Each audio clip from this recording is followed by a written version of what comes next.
आज मी तुम्हाला एक खूप सुंदर गोष्ट सांगणार आहे। महाभारताच्या युद्धात एक असा राजा होता ज्याने तलवार उचलली नाही, पण भुकेल्या सैनिकांना अन्न देऊन सेवा केली। तो म्हणजे उडुपीचा राजा।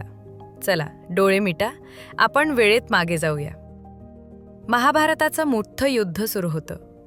कौरव आणि पांडव दोन्ही बाजूंनी हजारो सैनिक लढत होते।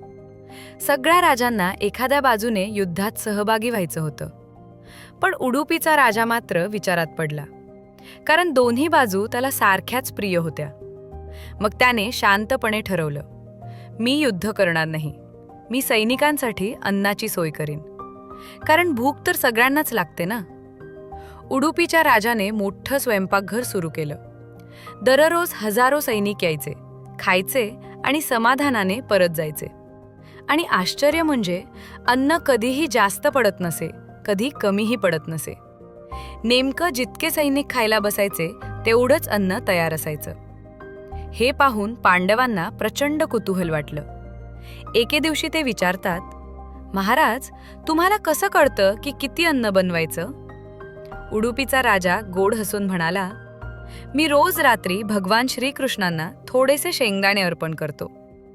कृष्ण जेवढे शेंगदाणे खातात तेवढे मी बाजूला ठेवतो, आणि जे शेंगदाणे शिल्लक राहतात तेवढ्या सैनिकांसाठी मी दुसऱ्या दिवशी अन्न बनवतो, कारण कृष्णाला आधीच माहिती असतं उद्या कोण परत येणार आहे आणि कोण नाही।